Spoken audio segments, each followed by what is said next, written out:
Hey everyone, and welcome back. Today we're going to do a really cool deep dive into Jensen Huang and Nvidia Oh yeah, this will be fun. and the rise of this company. It's an incredible story. It is, and we always try to pick these companies that are really relevant and that have a good story behind them, and this one's got both. Yeah, So well, it really does. Jensen started in a very interesting place, and the company itself.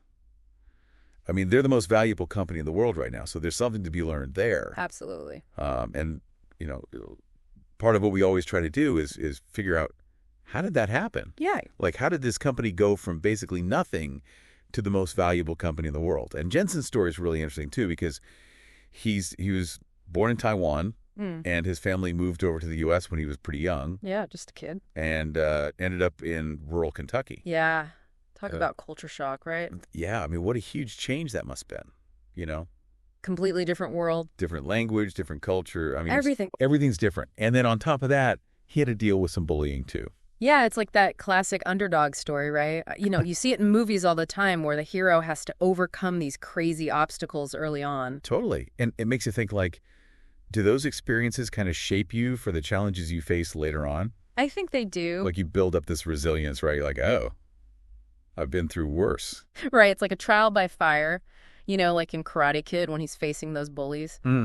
He's got to dig deep and find that inner strength. Yeah. And it's funny because Jensen didn't just survive this. He, thrived. He skipped a grade in school. Oh, wow. Which shows he was no slouch academically. No kidding. And then when it came to college, he chose to go to a school that was closer to his family instead of chasing, a big-name university. Interesting. So that tells you something about his values, I think. Yeah, for sure. Family comes first. Loyalty. You can see how those values would be important when you're building a company, building a team. Yeah, totally. So let's talk a little bit about his passions. Jensen was always fascinated by computers. Even as a kid, the Apple II. Oh, yeah, that was groundbreaking back then. Yeah. So he was already kind of ahead of the curve there. And then, get this, he was also a super competitive table tennis player. Table tennis. Really? Yeah, and his style was all-out attack, never defensive, just relentless. Makes you wonder if that foreshadows his business approach. Always on the offensive, pushing the limits. Yeah, right. Do our passions reveal something deeper about us? I think so. It's like those personality tests where they say your taste in music reflects your leadership style. Yeah. Maybe there's something to that. Yeah. But even his early work experience is interesting. He worked at Denny's, the diner. Denny's. Okay, I wouldn't have pictured that. Yeah, but think about it. Working in a diner, it's all about handling chaos, staying calm under pressure, keeping things moving. That's true. You got to think on your feet, multitasking, dealing with all kinds of people. And that's got to be valuable experience for any leader, right? Especially in a fast-paced industry like tech. Absolutely. It's like that scene in a movie where the hero uses a seemingly ordinary skill they learned in a totally different situation to overcome a huge obstacle. Yeah, exactly. Huh. Okay, so after Denny's, he goes full-on into engineering. Graduates with honors, lands a job at AMD, then moves on to LSI Logic.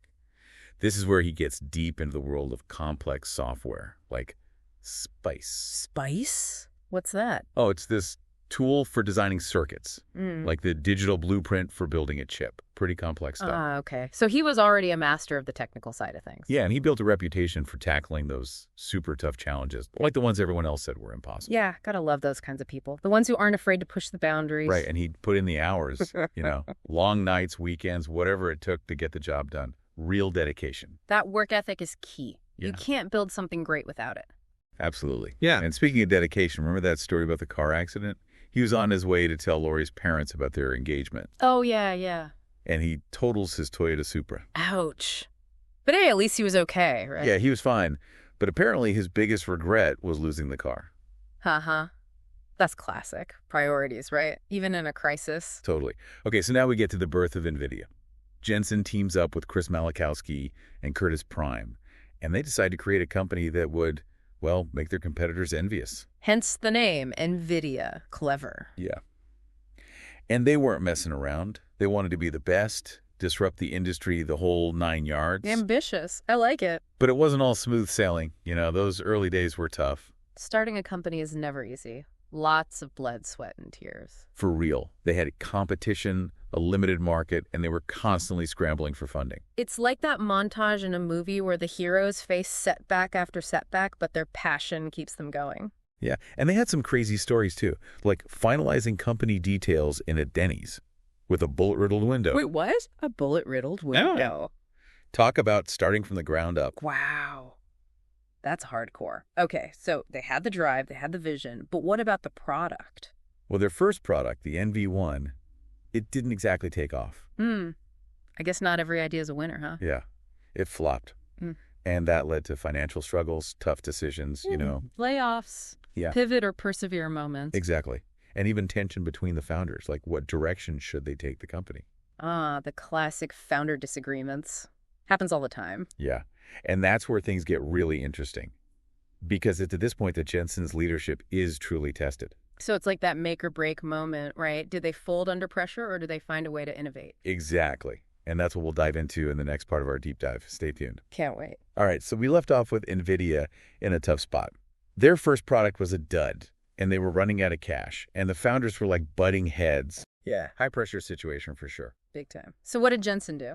Well, he doubled down, but not in the way you might think. Okay, how so? Instead of going back to the drawing board and building physical prototypes of their chips, which is expensive and time-consuming, Yeah. they decided to create a simulator, like a virtual testing ground for their designs. Ooh, a simulator. So like a digital twin of their chip? Exactly. They could test and refine designs in the virtual world before ever building a single physical chip. That's well. Like instead of building an expensive movie set, you just use CGI. Yeah, exactly. It was a huge gamble, but it paid off big time. Okay, but how did the simulator help them create the Revo 128? Well, the simulator allowed them to iterate, quickly identifying and fixing design flaws in a virtual environment. So like a virtual reality gym for their chips. Yes, something like that. They could run hundreds, even thousands of simulations before committing to a physical design. That's got to save a ton of time and money. Oh, absolutely. And it allowed them to push the boundaries of performance further than they could with the traditional methods. So what was the key breakthrough with the Revo 128? They figured out how to optimize the chip's architecture for 3D graphics processing. They found ways to maximize the efficiency of calculations, leading to a huge boost in rendering speed. Okay, so smoother graphics, more realistic visuals for gamers. Right, but it wasn't just about raw power. The Revo 128 was also incredibly versatile. Oh yeah, how so? It could handle video games, sure, but it could also resize spreadsheets, play DVDs. Whoa, so they're already thinking beyond gaming. Yeah, they saw the potential for their chips to be used in a wider range of applications. Smart move. And I know Jensen was also really focused on building a strong team. Oh, yeah. He was relentless about recruiting top talent, often poaching engineers from competitors. Yeah, like a coach building an all-star team. Exactly. And his leadership style, well, let's just say it wasn't for everyone. Yeah, I've heard stories he's known for being pretty demanding. He's intense, pushes people hard, not afraid to call out mistakes. It's like that tough love approach that some coaches use. Yeah, it can be effective, but it can also rub people the wrong way. For sure. So what happened next for Nvidia? Well, this is where things get really interesting. Remember that shift in their chip architecture, the one they made for better gaming graphics. Yeah. It ended up having a much bigger impact than they initially anticipated. What do you mean? It unlocked the power of parallel computing. Parallel computing, what's that? It basically allows multiple calculations to be performed simultaneously, which vastly increases processing power. So instead of doing one task at a time, your computer can do many tasks at once. Exactly. And this was a game changer for everything from scientific research to artificial intelligence. Whoa. So while gamers were enjoying smoother graphics, Nvidia was unknowingly laying the foundation for the AI revolution. It's kind of like how Alexander Fleming discovered penicillin while studying mold. Yeah. Sometimes the biggest breakthroughs come from unexpected places. It's true. And you know what's crazy is that Jensen seems to have this uncanny ability to predict the future of technology. Yeah, he's got a knack for seeing the trends before anyone else, and he's not afraid to bet big on his convictions. It's like he can see around corners. He's definitely a visionary leader, that's for sure. It's crazy to think how far Nvidia has come. From a bullet-riddled Denny's to the forefront of AI, it's like a real-life underdog story. Yeah, and it's not over yet. They're at the heart of the AI revolution now, and Jensen's predictions about the future of tech, they're always so bold. He's not afraid to think big, that's for sure. Mm-hmm. But, we've talked a lot about his leadership style, that 30 days to bankruptcy mentality. It's intense, you know? Yeah, it's definitely a high-pressure environment, but it's also been incredibly effective. I mean, look at what they've accomplished. That's true, but it also makes you wonder about the kind of future we're building. Is this intense, always-on mentality sustainable in the long run? That's a good question. It's like that moment in a sci-fi movie where the characters have to decide how to use their newfound power. Will it be for good or for evil? Right. And it's not just up to the leaders, it's up to all of us to think about the ethical implications of AI. Absolutely. We need to have a conversation as a society about what kind of future we want to create with this technology. And that's where our role comes in, right? As Right. informed citizens, we need to understand the implications of AI, ask tough questions, demand transparency. Exactly. We can't just be passive consumers of technology. We need to be active participants in shaping the future. So to kind of wrap things up, it's clear that Jensen Huang is a visionary leader. He's taken Nvidia on an incredible journey, and he's not done yet. But the future of AI, it's not just up to him, it's up to all of us to decide what role we want to play. Do we want to be bystanders, or do we want to be active participants in shaping this technology and its impact on the world? It's a choice we all have to make, and the choices we make today will determine the world we live in tomorrow. Well said. That's it for our deep dive on Jensen Huang and Nvidia. Thanks for listening.